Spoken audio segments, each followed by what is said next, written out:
Hi there guys, in this video we'll be looking at the Anaconda. For quite a long time the Anaconda was considered the top ship in the game. However, it's not the case anymore, but it is still one of the top kind of 3 ships at the moment. The Anaconda is a pretty expensive ship. See if this place sells it. I think they do. Yeah. 143 million, so it's not going to be a ship you get early on in the game. It's got fair sort of speed, it's not nothing too great. Maneuverability is not that high. Shielding's pretty good. Armour's really strong. So let's have a look on the outfitting page. Now we've got quite a lot of weapons, as you can see. We've got one huge hard point, which is on the underside, I think. I'll show you where all these points are. Then we've got, what is it, 3 more large hard points. I think one's on the underside and 2 on the top. Then we've got another 2 medium points, which are, I think, pretty much on the front, left and right. Then we've got a further 2 small hard points, which are on the underside, at the back, I think. So we've got 8 weapons in total.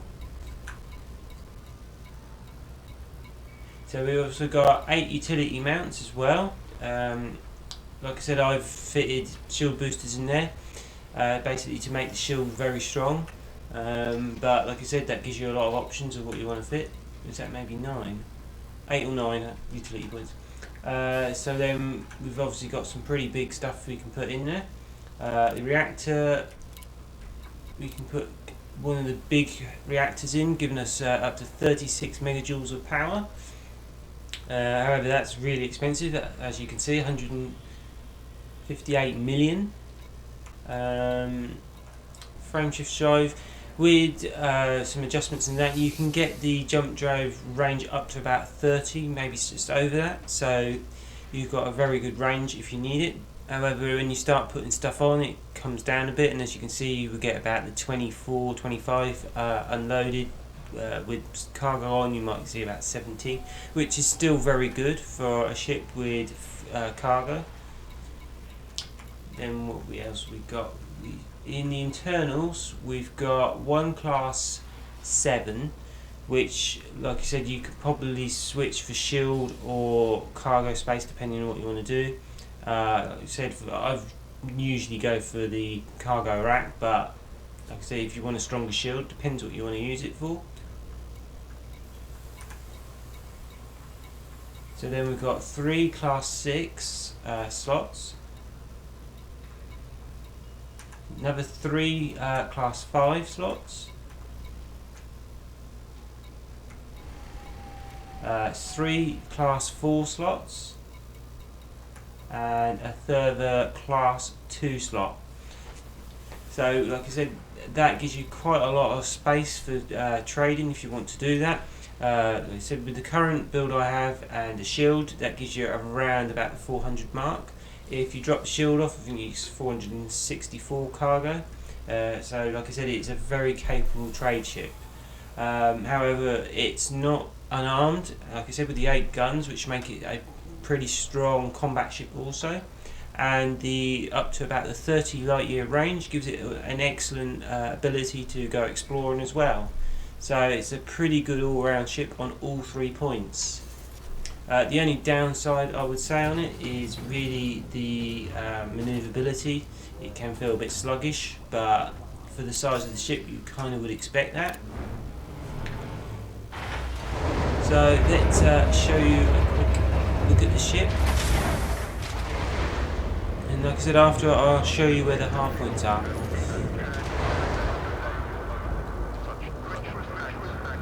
So as you can see, it is a pretty large ship.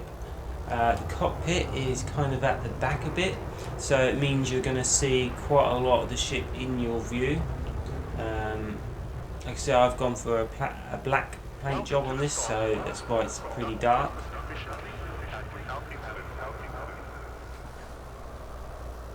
So you can see it's a pretty large ship. The cockpit wise, it's pretty alright. I mean, there's nothing particularly in your way apart from the actual ship at the bottom. You've got a seat on the left of you, and on the right you've got another seat. So potentially in a future update you could actually have 2 other people, I guess, on this ship. So let's get it up into space and I'll show you the car. Ship released. Engines engaged. Landing gear retracted. Like I said, it is a pretty sluggish ship in some respects.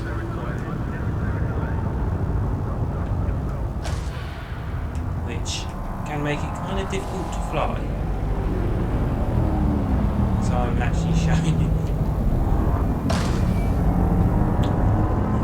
As I said, with the Class 6 shield and the shield boosters, it does make the ship very, very strong.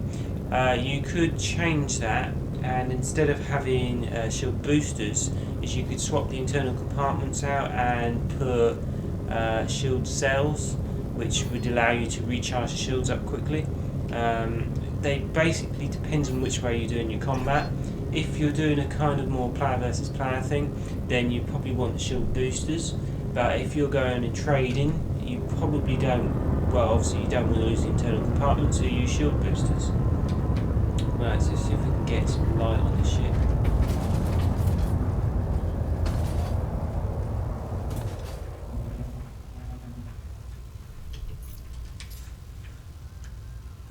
So we've got 2 large hard points on the top, which have a pretty good visibility all around. Like I said, they're going to be blocked a bit by the front of the ship. Then to the side of it, we have our 2 mediums, which I think are a little bit further down. Which there.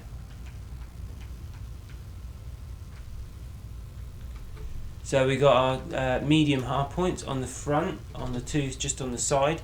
They have a pretty good coverage because of where they are. There's nothing really blocking them. So that's the kind of 4 on the top. So then I'll lift it round and show you the underneath. So the other 4 hard points, which could be difficult. Hopefully I've got some light down here. Doesn't look like I've got much light down here. Yeah, I might have to move this around a bit more, so if I can get a bit more light underneath, because if I can't get light underneath, it's going to be very difficult to show you.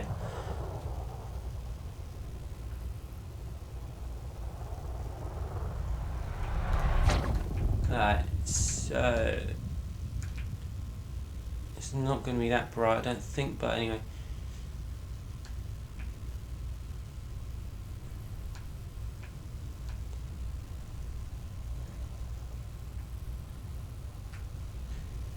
So we have our huge hard point, I think just in the middle.